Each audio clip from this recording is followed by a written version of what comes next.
Hello everyone, welcome to Lucky Education. और जैसा कि आपको बताया, हमारा टॉपिक चल रहा था डाइजेस्टिव सिस्टम, जिसको आपको बताया मैंने दूसरा भी नाम बताया था आपको। क्या बोलते हैं बताओ? उसको बोलते हैं गैस्ट्रो इंटेस्टाइनल सिस्टम। क्या बोलते हैं? जीआई सिस्टम भी बोल सकते हो आप, ठीक है। जीआई, जी का मतलब होता है गैस्ट्रो इंटेस्टाइनल।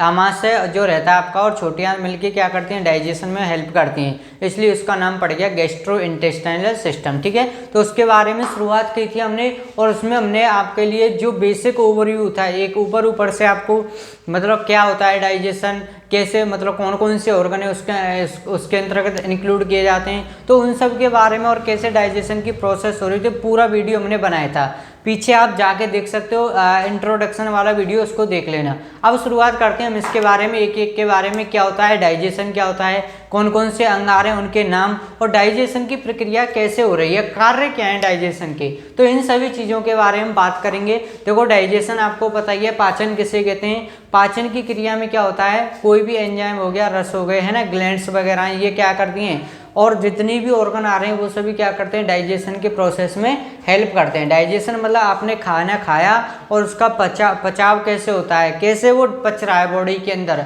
फिर उसका यूज क्या है और वेस्ट कैसे निकल रहा है, तो इन सब चीज़ों के बारे में हम इस वाले सिस्टम में क्या करेंगे, बात करने वाले हैं। तो चलिए शुरुआत करते हैं। सबसे पहले तो आपको यही पता होनी चाहिए कि डाइजेशन कहते किसे हैं या पाचन कहते किसे हैं। तो पाचन देखो वह क्रिया है जिसमें पाचक एंजाइम, जिसमें आपके जो हाइड्रोलाइटिक एंजाइम होते हैं, या मैं कहूँ पाचक एंजाइम। पाचक एंजाइम पता ही है आपको, ऐसे एंजाइम जो क्या करते हैं, पाचन की क्रिया में सहायता करते हैं, उन्हें क्या बोलते हैं, पाचन एंजाइम कहते हैं, ठीक है। तो पाचक एंजाइम की सहायता से भोजन के जटिल अणु, देखो जटिल अणु कह लो या कह लो बड़े अणुओं को क्या करना है, तो जटिल अणुओं को क्या करना, सरल अणुओं में क्या किया जाता है, या मैं कहूँ छोटे अणुओं में विभाजित किया जाता है, मतलब उनको तोड़ा जाता है, ब्रेक किया जाता है। तो लार्ज जो मॉलिक्यूल्स रहते हैं, भोजन के जो फूड जो खाते हैं अपन, तो बड़े मॉलिक्यूल रहते हैं, उनको क्या किया जाता है, बड़े अणुओं को छोटे अणुओं में तोड़ना, या मैं कहूँ यहाँ पर कह सकते हो आप जटिल अणुओं को छोटे सरल अणुओं में क्या करना, परिवर्तित करने की जो प्रोसेस होती है, प्रक्रिया होती है, उसी को क्या बोलते हैं, हम डाइजेशन बोलते हैं। बिल्कुल ईजी, आपको बता देना है। तो ये क्या है, पाचन एक ऐसी क्रिया है जिसमें रासायनिक एवं यांत्रिक क्रियाओं के माध्यम से, ठीक है, रासायनिक एवं यांत्रिक क्रियाओं के माध्यम से भोजन के बड़े जो पार्टिकल होते हैं, बड़े कण जो होते हैं, उनको छोटे छोटे पार्टिकल्स में क्या किया जाता है, डिवाइड किया जाता है। ये डिवाइड करने की जो प्रोसेस है, ये प्रोसेस ही क्या कहलाती है, पाचन कहलाती है, या मैं कहूँ इसे ही डाइजेशन बोलते हैं। बिल्कुल ईजी है, यहाँ पर आप बता सकते हो इसको, ठीक है। ये तो होगी इसकी परिभाषा। क्वेश्चन आ जाए पाचन की परिभाषा बताइए, तो आप यहाँ से इसको बता सकते हो। उसके बाद आता है पाचन तंत्र। तो पाचन तंत्र की क्रिया में जो भी ऑर्गन अपन यहाँ पे पाचन की क्रिया को करने का काम करते हैं, वो सब क्या कहलाते हैं, पाचन तंत्र के अंग कहलाते हैं, या पाचन तंत्र का निर्माण कर सकें, यहाँ से ये भी बता सकते हो। तो पाचन की क्रिया में जो अंग कार्य करते हैं, वे सभी अंग क्या है, किसका निर्माण करते हैं बताओ, पाचन तंत्र, जिसे हम डाइजेस्टिव सिस्टम बोलते हैं, ठीक है। तो पाचन की क्रिया परिभाषा आप यहाँ से बता सकते हो। ये तो हो गई इसकी परिभाषा, ठीक है। उसके बाद पाचन तंत्र क्या होता है, कौन निर्माण कर रहा है, पाचन की क्रिया में जो भी ऑर्गन है या अंग क्या कर रहे हैं, उसमें डाइजेशन की प्रोसेस में हेल्प कर रहे हैं, उन सभी को ही क्या बोलेंगे अपन यहाँ पे, पाचन तंत्र कह सकते हो आप, ठीक है। पाचन तंत्र का निर्माण करने वाली जो भी अंग है, पाचन तंत्र, ठीक है। उसके बाद यहाँ पर आप बता सकते हो पाचन की क्रिया में होता क्या है, कैसे प्रोसेस हो रही है। देखो सबसे पहले क्या करेंगे अपन, पाचन की क्रिया में सबसे पहले भोजन को ग्रहण करो। अब एक बात बताओ मुझे, आप जब तक आप भोजन ग्रहण नहीं करोगे तो फिर वो पाचन किसका करोगे। तो सबसे पहला तो स्टेप यही आ जाएगा कि पाचन को सबसे पहले क्या करना, ग्रहण करना। और ग्रहण करने की जो प्रोसेस है, इसी को क्या बोलते हैं बताओ, क्या बोलते हैं, इंजेशन बोलते हैं, इंजेशन, INGESTION, ठीक है, बता सकते हो आप यहाँ पे।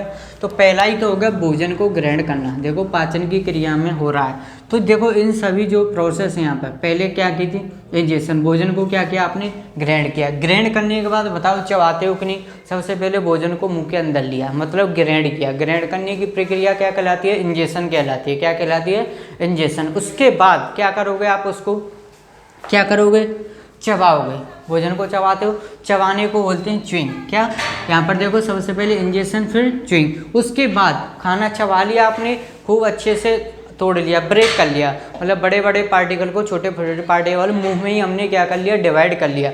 उसके बाद क्या करते हैं, हम उसको निगलते हैं। क्या, जैसे लार मिक्स हो जाती है, सलाइवा जो रहती है, आपको पता है सलाइवरी ग्लैंड जो सलाइवा का क्या करती है, सीक्रेशन करती है, सीक्रेट करती है, निकालती है ना, श्रावण करती है, वो क्या हो जाता है, हमारे भोजन में मिल जाती है। और मिलने के बाद हमारा भोजन कैसा हो जाता है, लसा या नमी जैसा, गीला गीला सा हो जाता है, ताकि हमें क्या हो, निगलने में आसानी हो। तो यहाँ पर बता सकते हो आप। उसके बाद प्रोसेस करनी है कौन सी वाली, स्वेलिंग मतलब उसको निगलना। निगलने के बाद अब वो पहुँच गया आपका भोजन कहाँ पे, आपको पता है माउथ से होते हुए कहाँ पर जाएगा, यहाँ पे आपके ये फूड पाइप में होते हुए कहाँ पे, स्टोमक में पहुँचता है। स्टोमक, फिर देखो स्टोमक में पहुँचने के बाद आपकी छोटी आंत बड़ी आंत पड़ी होंगी, उनमें जाता है, वहाँ पर क्या होती है, उसकी डाइजेशन होता है। वैसे तो आपको पता है जो भी अपने फूड पाइप के बाद जो भोजन है वो कहाँ पर गया, स्टोमक में। स्टोमक में पता है HCl क्या करता है, भोजन के बड़े पार्टिकल जो होते हैं या बड़े अणु होते हैं उनको क्या करता है, ब्रेक करता है।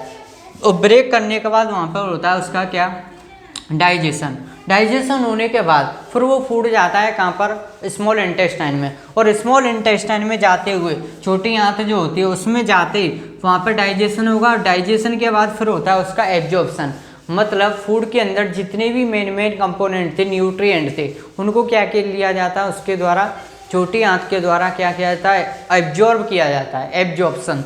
तो ये प्रोसेस कहलाती है एब्जॉर्ब करने की, एब्जॉर्प्शन कहलाता है। ठीक है, देखो एक एक स्टेप बाय स्टेप चल रहे हैं हम। सबसे पहले इंजेक्शन, फिर च्युइंग चबाना, फिर उसके बाद निगलना, फिर उसके बाद अंदर डाइजेशन होगा। उसके बाद क्या होगा, उसका डाइजेशन जो फूड हो चुका है उसका, उसमें से मेन जो न्यूट्रिएंट है उनको क्या कर लिया जाता है, एब्जॉर्ब कर लिया जाता है। और एब्जॉर्ब करने की इस प्रोसेस को ही क्या बोलते हैं, एब्जॉर्प्शन बोलते हैं। क्लियर। उसके बाद बॉडी उसका क्या कर लेती है, यूटिलाइज कर लेती है। कैसे करती है, एब्जॉर्ब न्यूट्रिएंट्स ब्लड के साथ मिलके बॉडी की प्रत्येक सेल तक, आपके शरीर में बहुत सारी कोशिकाएं, सबको क्या चाहिए, फूड चाहिए। तो वो एब्जॉर्प्शन हुआ है, वो फूड ब्लड के साथ मिक्स हो गया।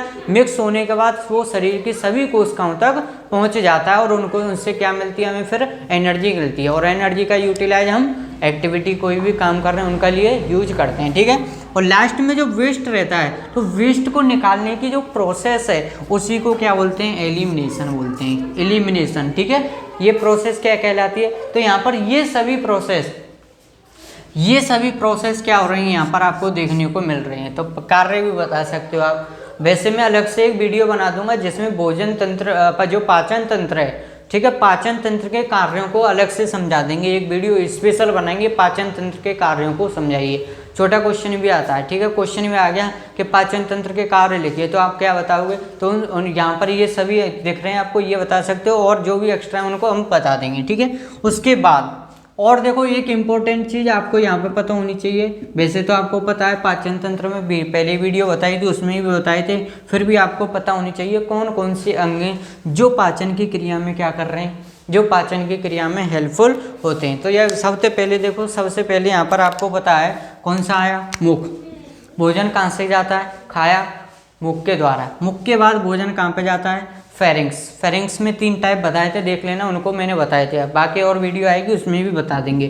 नेजोफेरिंग्स, ओरोफेरिंग्स, लेरिंगोफेरिंग्स, ये बताए थे ना, मुखग्रसनी, नासाग्रसनी और अधोजिह्वाग्रसनी, ये वाली। ठीक है। उसके बाद कौन आती है, ग्रास नली, या इसी को क्या बोलते हैं, ओइसोफेगस, या इसी को भोजन नली भी कह सकते हो। आपको पता है 2 नली हैं, यहाँ से 2 नली जा रही है, एक श्वास नली रहती है, एक भोजन नली। तो भोजन नली या फूड पाइप भी कह सकते हो आप। ठीक है, फूड पाइप, भोजन की नली, जिससे होते हुए भोजन मुख से कहाँ जाता है, तो भोजन नली पता है, मुख से होते हुए भोजन कहाँ पे जाता है, स्टोमक तक पहुँचता है। तो जो नली है ना उसी को क्या बोलेंगे, भोजन नली, ग्रास नली, ओइसोफेगस, या ईसोफेगस भी लिखा देखा होगा तुमने, ओ भी लगा रहता है, नहीं भी लगा, कोई दिक्कत नहीं। ठीक है। उसके बाद कौन सा अंग आता है, आमाशय आता है। आमाशय को स्टोमक बोलते हैं, इसको स्टोमक बोलते हैं, मच नहीं बोलते, ध्यान रखना है ना। और इसके बाद छोटी आंत, स्मॉल इंटेस्टाइन, या इसी को दूसरा नाम क्षुद्रांत्र भी रहता है, क्षुद्रांत्र। ठीक है। और इसका रहता है बड़ी आंत का बृहद्रांत्र, ठीक है, ध्यान रखना, ये भी नाम पूछ लिए जाते हैं। क्षुद्रांत और बृहद्रांत पता होना चाहिए आपको। बड़ी आंत जिसको लार्ज इंटेस्टाइन बोलते हैं, हिंदी इंग्लिश मिक्स लेके चलना है आपको, दोनों में कोई ध्यान रखनी, प्रॉपर हिंदी भी नहीं प्रॉपर इंग्लिश भी नहीं कर सकते हो, तो दोनों मिक्स लेके चलो आप, ठीक है। स्मॉल इंटेस्टाइन और लार्ज इंटेस्टाइन। उसके बाद कौन सा, मलाशय। मलाशय आपको बताया जहाँ पर मल जो वेस्ट होता है वो इकट्ठा होता है, वो क्या क्या कहलाता है, रेक्टम कहलाता है या मलाशय बोलते हैं। उसके बाद कौन आता है, गुदिया नाल या एनल कैनाल आता है, जहाँ से वेस्ट निकलता है, ठीक है। मतलब एक रास्ता है कौन सा, जो एनस के और रेक्टम के बीच में रहता है, वेस्ट जहाँ से जाएगा, ठीक है। और लास्ट में आता है मल द्वार, जहाँ से मल का क्या होता है, निष्कासन होता है, निकाल एलिमिनेशन की जो प्रोसेस होती है, ठीक है। तो ये सभी आपको देखने को मिले यहाँ पर, ये सभी जितने भी अंग हैं यहाँ पर, जितने भी अंग हैं ये सब किस में काम आते हैं, पाचन तंत्र। तो ये पाचन तंत्र के अंगों के नाम बताइए, तो आपको एक साथ लिख देना, मुख, ग्रसनी, ग्रासनली, आमाशय, छोटी आंत, बड़ी आंत, मलाशय और गुदियानाल और गुदा, मल द्वार। तो ये सभी हो गए क्या, ऑर्गन, ठीक है। तो यहाँ पर आपको देखो पाचन के बारे में जाना हमने, पाचन तंत्र के बारे में जाना, कौन कौन सी क्रियाएं, यहाँ पर ये सभी क्या हैं, क्रियाएं देखने को मिलती है पाचन तंत्र के। उसके बाद एक नोट लगा के और लिख लेना, पता है तो आपको कोई बात नहीं, नहीं पता तो हम बता देते हैं। देखो इधर इसको नोट लगा के लिख लेना आप। यहाँ पर देखो जो आहार नाल रहती है, अब देखो मुख से स्टार्ट हुई और एनएस पर ख़त्म हो रही है, मुख से स्टार्ट हो गए तो ये पूरी क्या है, एक नाल बन जाती है, मतलब कैनाल रास्ता पूरा मुख से लेके एनएस तक, ठीक है, माउथ टू एनएस। तो ये क्या है, मतलब ये सभी पूरी एक नाल हो गई, ठीक है। तो यहाँ पर इसको नाम दे दिया है आहार नाल, या इसको एलिमेंट्री कैनाल के नाम से भी जाना जाता है, एलिमेंट्री कैनाल। तो कहाँ से कहाँ तक स्टार्ट हो रही है ये बता देना आप। स्टार्ट होती है माउथ से और ख़त्म होती है कहाँ पर, एनएस पर, मुख से लेके कहाँ तक, मुख से लेके गुदा तक, ठीक है। तो इसकी लंबाई की बात करें कितनी मीटर लंबी हो गई तो बता देना, 6 से 9 मीटर लंबाई रहती है, पूछा जा सकता है। पूरी आहार नाल की लंबाई कितनी रहती है, 6 से लेकर 9 मीटर तक इसकी लंबाई रहती है, मतलब यहाँ से स्टार्ट होती है और यहाँ पे ख़त्म हो रही है। तो टोटल लेंथ हम बात करें कितनी हो गई तो वो रहती है 6 से 9 मीटर। ये एक इम्पॉर्टेंट है आपके लिए बहुत ही ज़्यादा, इसको ध्यान रखना है, ठीक है। तो ये हुआ हमारा किसके बारे में, पाचन तंत्र के बारे में, पाचन के बारे में देखा। पाचन तंत्र में कौन कौन से अंग आ रहे हैं, पाचन तंत्र के कौन कौन से कार्य आपको देखने को मिल रहे हैं, कैसे फूड का डाइजेशन हो रहा है। अब नेक्स्ट जो वीडियो आएगा उसको पहले हम एक वीडियो अलग से बनाएंगे, पाचन तंत्र के कार्य कौन कौन से कार्य हैं उनको एक एक स्टेप बाय स्टेप देखेंगे, और फिर शुरुआत करेंगे हम किसके बारे में, मुख के बारे में, या एक एक ऑर्गन के बारे में आपको पढ़ना है, ठीक है। सेपरेट वीडियो बनाएंगे ताकि ज़्यादा बड़ी आप देखने से शॉर्ट वीडियो में ईजिली 8 या 10 वीडियो में आपका चैप्टर ये टॉपिक है पूरा कवर हो जाएगा। ध्यान रखना मैंने बता भी दिया है, डाइजेस्टिव सिस्टम को गैस्ट्रोइंटेस्टाइनल सिस्टम भी कहते हैं, ध्यान रखना, 1 नंबर का क्वेश्चन, ठीक है। तो ये हुआ आपका यहाँ पर पाचन तंत्र के बारे में। बाकी नेक्स्ट मिलते हैं आपके नेक्स्ट वीडियो में, तब तक के लिए आपके लिए बहुत बहुत धन्यवाद। वीडियो को ज़रूर शेयर करना दोस्तों को ताकि उनका भी क्या हो, फ़ायदा हो। कमेंट करके वीडियो को ज़रूर बताएं आपको वीडियो कैसी लगी, ठीक है। बाकी मिलते हैं नेक्स्ट लेक्चर में, धन्यवाद।